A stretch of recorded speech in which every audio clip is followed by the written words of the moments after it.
Hi, I'm Tim Roble, and welcome to another episode of Adventure Athlete. I get asked time to time about the Tubliss system, why I like it, and how I install it. So I thought I would do just a quick little video. I'm not going to take you through the full process. I do have a tips and tricks video out on the same procedure, but we'll talk about the rim and the prep for the rim. So these are brand new wheels right out of the factory. I have drilled the hole here for the rim lock, made that a little larger, and actually I like to clock that this way. Not that it matters. But you can see there's little pieces of aluminum here, and then just feeling this wheel, it's kind of slick. So you know, there may be like a mold release, or I don't know, some type of oil is actually in this. So what I like to do is first I start off with the lacquer thinner, and this is just what I use here. You can get that from Home Depot or just about anywhere. And I run a nice wet coat through this and get all of that like oily wiped off as much as I can. You know, spend about a couple of minutes trying to do this and kind of get that done really well. And now here's something that a lot of you will probably be surprised by, is I actually use a propane torch. You can use a heat gun, but I feel like this actually brings out some of the oils. So we'll look at this, and you can kind of see here in a minute the sweat that's coming off of that. I don't know, see how glossy that got?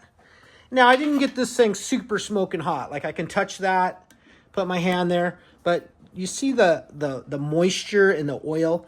You want to go through and you want to get all of that out. So I do a coat of the lacquer thinner first. Then I go around that a couple of times and get that thing, like I said, not overheated, but a spot where the rim is kind of warm to the touch. Let's say maybe 120-ish degrees, 110 degrees. Something where you're like, okay, that's warm. And then I'll wipe that down again, make sure everything's clean and there's no residue on it. Then I take the tape and I start on one side and I work my way around, and then I come down the middle and then I work over that just nice. And when you pull that tape on there, it's going to stretch a little bit. So you want to pull it off the roll, let it stretch a little bit, and then let it relax. And once it relaxes a little bit, then apply that. You know, it's not a long process. When I say relax, I'm talking a couple of seconds just to kind of let it spring back. And then go around the wheel, and then you'll have something that looks like this. And then I take an X-Acto knife and I cut around the holes. And when I'm finishing the install of the last roll of tape, I take a pair of scissors and I cut instead of just cutting straight across that way, I cut around in it. And I learned that probably 10 years ago on the first generation. Actually, I cut that, and that was a little, somehow it was sharp and it got bent up, and that edge actually chafed through this inner liner. And that gave me a flat. I was still able to finish the race, but I did it on a pretty wobbly front tire. So the next thing after that's done, what I like to do is I use this Black Magic Tire Wet. You can use any type of stuff. And I put a coat of that inside here. Like, you're not trying just to coat this. You're trying to coat this also. So you make everything slick. And then the next attention to detail piece is, I had it right the first time, is this area right here. That's super critical that you make sure that you have that where it'll fall down in place and it's not up on this. That's probably your biggest piece of an error on this. And once you have all that done and this is wet and slick, now you can go back over to the rim, start your rim lock. I usually run the rim lock all the way down, and then I put a nut on this. And you want to kind of look for making sure that this is all at the right angle. It's not all wonky. Like, you have to adjust this. And you want to adjust that before you have that installed on the rim. And once that's all adjusted and all set up, then you start working it on. Now, I do use a tire spoon from time to time, but that's usually just the last grab on the last part of the bead, and you do not want to go over 12 o'clock because you risk pinching the inner tube on this. And basically once that's done, that's kind of a simple process at that time. That's your real big attention to detail. I run some air in this to make sure, one, it's seat, and then two, to make sure that I didn't pinch a tube. A lot of the times I can get this on without using a tire lever at all, but you start here with this down, and then you work your way around the rim, and you would finish over here. And then taking it off, you'd want to do the exact opposite. You'd want to start here and work your way back to the rim lock, because this is down in the groove of the tire, allowing you to actually work.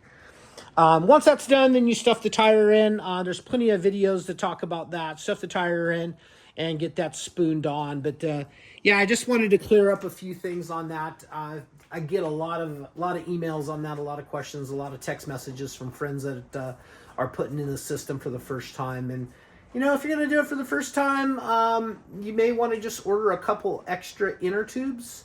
That inner liner, why you order the kit, because there may be a little learning curve. If you take your time, you have success every single time. Once I get all of that mounted, I usually get the tire on, and then I usually put some of the Tubliss green slime. There's a little difference. The fibers are a little bit bigger in the Tubliss, and I do that for the most part just to identify where the hole or piece is that I took in the tire. Like when you're out on the trail and you take a puncture, sometimes you're not real sure exactly where that's at, and that green slime will identify. You know, I don't put a whole lot, probably somewhere around 4 or 5 ounces, something like that. If I bought an 8-ounce bottle, I would do half and half, and just as an identifier, and maybe you may have the chance of it sealing itself up, but I doubt it. It's not like a bicycle, mountain bike tubeless tire. Doesn't seem to work that way, but I do clean everything up, and then I put a patch in there, not a patch, a plug in there. Sorry about that, but put a plug in there, and I've had great luck with that. You know, every time I've taken a hit at a nail, I've got some weird stuff before. Nail screws, pieces of creosote right through, and even a rock damage. I've always been able to put a plug in it. Man, I'm struggling for the plug part today. But I've always been able to put a plug in there and have great luck with that, sealing it up and getting me home.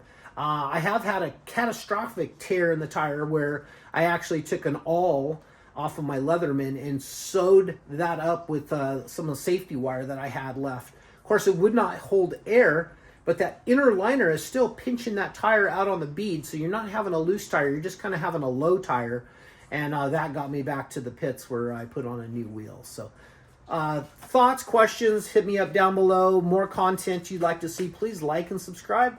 That's going to be it for now. I'm Tim Roble. I appreciate you guys so much, and I'll catch you here next time.